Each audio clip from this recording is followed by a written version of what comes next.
जी हाँ, नमस्कार पेंशन धारकों। आपने बिल्कुल सही सुना। इस समय की पेंशन को लेकर महत्वपूर्ण खबर सामने आई है। जी हाँ दोस्तों, ईपीएफओ की तरफ से एक बड़ा पेंशन को लेकर अपडेट है, जिसमें ईपीएफओ ने पेंशन को लेकर एक बड़ी खुशखबरी जारी की है। साथ ही साथ पेंशन पर हुई निर्णायक मीटिंग में बड़ा फैसला। जी हाँ दोस्तों, लंबी चर्चा के बाद आप सभी के लिए महत्वपूर्ण निर्णय लिया गया। जी हाँ दोस्तों, यहाँ पर पेंशन की 4 मांगों पर आप सभी के लिए बड़ा ऐलान हो सकता है। ऐसी आप सभी के लिए सामने बड़ी खबर निकल कर आ सकती है।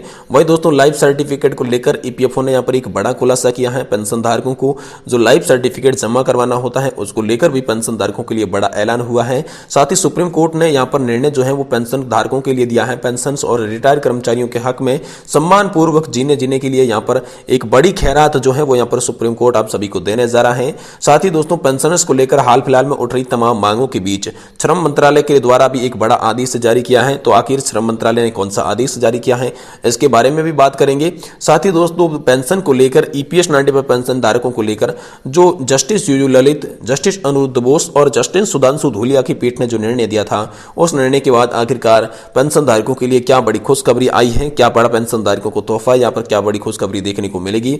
और इसी के साथ साथ यहाँ पर एनएससी की राष्ट्रीय अध्यक्ष जो कमांडर अशोक जी रावत है, उनकी एक बड़ी मीटिंग यहाँ पर पेंशन धारकों का हित चिंतक कही जाने वाली हेमा मालिनी जी के साथ हुई है। उनके बारे में भी बात करेंगे। प्रधानमंत्री जी को अपना वादा याद दिलाने के लिए पेंशन धारकों ने एक बड़ी सभा की, उसके बारे में भी बात करेंगे। और साथ ही साथ पेंशन धारकों की यहाँ पर पेंशन के लिए मंत्री यहाँ पर रोजगार और श्रम मंत्री भूपेंद्र यादव जी के साथ हुई बड़ी मीटिंग के अंदर आखिर जनता ने अपना वादा पूरा करने का क्या बड़ा आश्वासन दिया, क्या बड़ा यहाँ पर फैसला दिया, इसके बारे में भी बात करेंगे। तो कुल मिलाकर दोस्तों, पेंशन पर आई आज की तमाम बड़ी खबरों को इस वीडियो के अंदर कवर करने वाले हैं। इसीलिए दोस्तों, आपसे निवेदन रहेगा कि आप इस वीडियो को लाइक कर दें और चैनल को जरूर सब्सक्राइब करें, ताकि दोस्तों आने वाले समय में आपको पेंशन से जुड़ी हर बड़ी खबर सबसे पहले देखने को मिल सके। तो सबसे पहले दोस्तों हम बात करते हैं कि पेंशन पर हुई मीटिंग के अंदर क्या बड़ा फैसला आप सभी के लिए आया है। तो दोस्तों, लंबी चर्चा के बाद पेंशन की तमाम मांगों को समझा गया, जिसमें 4 सूत्रीय मांगों का उल्लेख किया गया।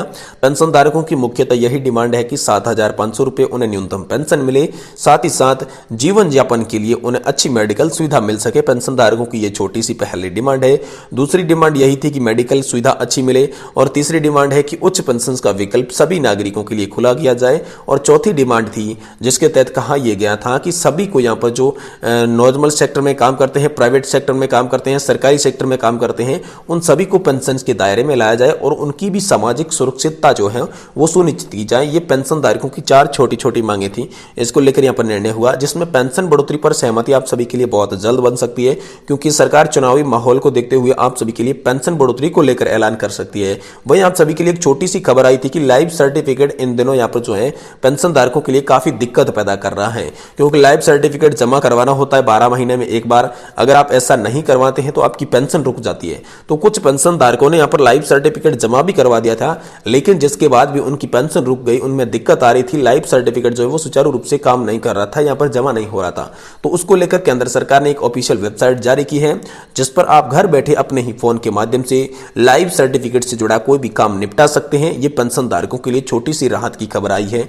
वहीं दोस्तों, पेंशन पर सुप्रीम कोर्ट का एक निर्णय आया है, जिसमें पेंशनर्स और रिटायर्ड कर्मचारियों के हक में यहां पर माना जा रहा है सम्मान पूर्वक जीवन जीने का हक है, न कि खैरात। दोस्तों, सुप्रीम कोर्ट ने ऐसा कहा है कि पेंशन धारकों के लिए ये जो पेंशन है, ये उनके सम्मान पूर्वक जीवन जीने का एक तरह का अधिकार है। सरकार कोई भी खैरात उन्हें नहीं दे रही है, क्योंकि सरकार उनसे हर साल, हर महीने, हर टाइम कंट्रीब्यूशन लेती है, उनके अंशदान लेती है। तो फिर अंशदान लेकर उन्हें उचित रूप से पेंशन देने में सरकार को क्या हार्ज है, इसको लेकर सरकार को बड़ी फटकार लगाई। सरकार से कहा गया कि पेंशन धारकों की पेंशन जल्दी से जल्दी दें। उनके लिए यहाँ पर एक बाकायदा नोटिस भी जारी किया। अब इस नोटिस के आधार पर अगर पेंशन सरकार अगर नहीं देती है, तो सरकार के खिलाफ सख्त से सख्त कार्रवाई की जाएगी, ऐसा सुप्रीम कोर्ट ने यहाँ पर आदेश आप सभी के लिए दिया है। वहीं दोस्तों, ईपीएस 95 पेंशन धारकों के लिए justice U U Lalit, justice Aniruddha Bose और जस्टिस सुधांशु धूलिया की जो 3 खंडीय पीठ थी, उसने एक फैसला सुनाया था 4 नवंबर 2022 को, जिसमें यह कहा गया था कि 15,000 रुपए की एक्चुअल बेसिक सैलरी जो लिमिट है, जिसके आधार पर पेंशन का वितरण किया जाता है, उससे अब खत्म कर दिया जाएगा और पेंशन धारकों की जितनी भी सैलरी है उसी सैलरी के आधार पर पेंशन धारकों की पेंशन का वितरण किया जाएगा। तो दोस्तों अभी तक ये योजना लागू नहीं हुई थी, लगभग 12 महीने से भी ज्यादा का समय बीत चुका था, लेकिन सुप्रीम कोर्ट के आदेश के बाद पेंशन धारकों को तो पेंशन वैसे मिल रही थी जैसे पहले मिलती थी।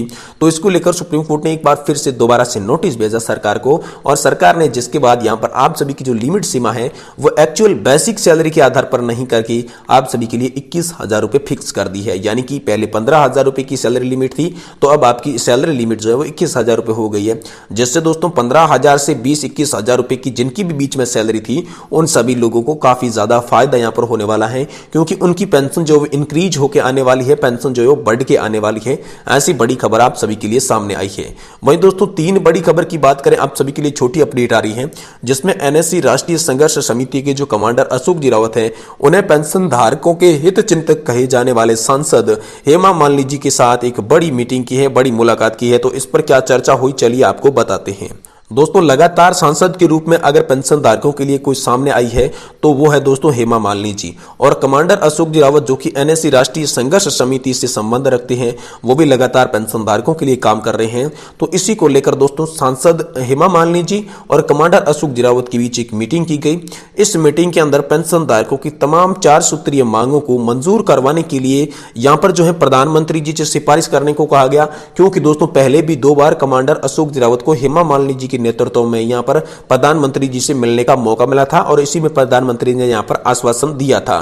तो इसके बारे में यहां पर मीटिंग में चर्चा की गई, जिससे हेमा मालिनी जी ने पर्सनल तौर पर यह कहा कि मैं पेंशन धारकों की इन मांगों को मंजूर करवाने के लिए पूरा भरसक प्रयास करूंगी। पेंशन धारकों को आश्वासन दिया कि 2024 के चुनाव से पहले आपकी जो संपूर्ण मांगे हैं ये मंजूर करवाने की पूरी कोशिश हमारी तरफ से की जाएगी, और ऐसा आश्वासन इस बड़ी मीटिंग से आप सभी के लिए निकल कर आ रहा है, जो कि एनएससी के अध्यक्ष कमांडर अशोक जी रावत और मथुरा की सांसद हेमा मालिनी जी के बीच ये बड़ी मीटिंग हाल फिलहाल में संपन्न हुई है। इस मीटिंग से ये खबर आप सभी के लिए निकलकर सामने आई है। वहीं दूसरे छोटे अपडेट की बात करें तो दोस्तों आप सभी के लिए बहुत ही बड़ा अपडेट है, जिनमें दोस्तों प्रधानमंत्री जी अपना वादा पूरा करो ये बड़ा नारा था। इसको लेकर पेंशन धारकों ने एक बड़ी सभा की, यूं कहे कि एक छोटा सा आंदोलन भी छेड़ दिया। जी हां दोस्तों, पेंशन धारकों ने यहां पर नेशनल एजुटेशन कमेटी के कुछ यहां पर जो सदस्य थे जिन्होंने पेंशन को लेकर एक बड़ी सभा की, पेंशन धारकों को जागरूक किया, पेंशन धारकों को चेताया और पेंशन धारकों से संवाद किया। जिसके बाद एक मुख्य लेटर यहां पर प्रधानमंत्री नरेंद्र मोदी जी को लिखा गया, जिसमें यह कहा गया कि पीएम नरेंद्र मोदी जी से जब पेंशन धारकों की 2 बार मुलाकात की तो पेंशन धारकों को पीएम नरेंद्र मोदी जी ने आश्वासन दिया था, लेकिन उनके आश्वासन के बावजूद भी पेंशन धारकों की एक भी मांग अभी तक मंजूर नहीं हुई है। तो पीएम मोदी जी को बताया गया कि अपना वादा पीएम साहब आप याद करो और पेंशन धारकों को दिए गए आश्वासन पर खरा उतरो और पेंशन धारकों के लिए पेंशन की मांगों को मंजूर करो। इसको लेकर जो सभा हुई इसमें बड़ा पत्र आप सभी के लिए यहां पर पीएम मोदी को लिखा। तो आखिरकार देखते हैं कि पीएम मोदी इसके बारे में क्या बड़ी जवाब देते हैं, क्या बड़ी खुशखबरी आप सभी के लिए निकल कर आएगी, इसकी भी इस वीडियो के अंदर हम आगे बात करेंगे, इसी चैनल के माध्यम से आपको जानकारी देंगे। वहीं दोस्तों आज की लास्ट और अंतिम अपडेट की बात करें तो दोस्तों पेंशन पर श्रम मंत्री भूपेंद्र यादव से बड़ी मीटिंग, आप अपना वादा पूरा करो, पेंशन धारकों की यही है मांग। जी हां दोस्तों, यहां पर आप सभी को बता दें कि श्रम और रोजगार मंत्रालय के मुख्यमंत्री भूपेंद्र यादव से यहां पर पेंशन धारकों और एनएससी राष्ट्रीय संघर्ष समिति के कुछ प्रतिनिधि मंडल के द्वारा एक बड़ी मुलाकात की गई। इस मुलाकात का मुख्य एजेंडा, बड़ा मुद्दा यही रहा कि पेंशन धारकों को श्रम मंत्री के द्वारा दिए गए वादे को याद दिलाना था। श्रम मंत्री से एक बार फिर से गुहार लगाएगी कि श्रम मंत्री जी आपने वादा किया था कि पेंशन धारकों को न्यूनतम पेंशन 7,500 प्लस डीए दी जाएगी, और सुप्रीम कोर्ट का जो निर्णय आया था सुप्रीम कोर्ट के निर्णय को सुचारू रूप से लागू किया जाएगा। तो यहां पर आश्वासन मिलने के बाद जब पेंशन धारकों को यहां पर कोई भी सुविधा नहीं मिल पाई, आश्वासन को काफी टाइम बीत गया, जिसके बाद पेंशन धारकों ने और एनएससी राष्ट्रीय संघर्ष समिति के जो प्रतिनिधि मंडल था उन्होंने यहां पर श्रम मंत्री भूपेंद्र यादव जी से यहां पर मुलाकात की, मीटिंग की, और इस मीटिंग का जो मुख्य फैसला था या फिर मुख्य खुशखबरी यूं कहें कि पेंशन धारकों के लिए क्या निकल कर आई, तो पेंशन धारकों के लिए श्रम मंत्री भूपेंद्र यादव ने कहा कि आने वाले समय में 2024 के अंदर लोकसभा के इलेक्शन होने वाले हैं। लोकसभा के इलेक्शन से पहले यहां पर आप सभी की सारी मांगे मंजूर कर दी जाएगी। अगर सारी मांगे मंजूर नहीं की जाएगी तो पेंशन धारक इसका जवाब हमें लोकसभा लोकसभा के चुनाव में दे सकते हैं, लेकिन पेंशन धारकों को लोकसभा चुनाव तक यहां पर धीरज रखना होगा, जिससे आप सभी की मांगे हम यहां पर मंजूर कर रहे हैं। तो दोस्तों पेंशन धारकों को अब चारों तरफ से आश्वासन मिलने लगे हैं कि पेंशन धारकों की ये जो मांगे हैं ये 2024 के चुनाव से पहले मंजूर होने वाली है। और पेंशन धारक भी साफ तौर पर बोल रहे हैं अगर 2024 के चुनाव से पहले कोई भी मांग मंजूर नहीं हुई तो फिर ये जो निर्णायक घड़ी है ये पेंशन धारकों वाली ये बीजेपी के लिए काफी यहां पर ज्यादा घातक साबित भी हो सकती है। तो दोस्तों इसके बारे में आपकी क्या राय है कि आप 2024 में क्या पेंशन का काम करेगी उसी को वोट देंगे, या फिर क्या आपको ऐसा लगता है कि बीजेपी मोदी सरकार जो है वो पेंशन पर खरा उतरने वाली है? दोस्तों ये तो आने वाला समय ही बताएगा। इसलिए दोस्तों पेंशन से जुड़ी हर बड़ी अपडेट के लिए आप हमारे चैनल को सब्सक्राइब करें। आज की वीडियो को देखने के लिए आपका बहुत बहुत धन्यवाद।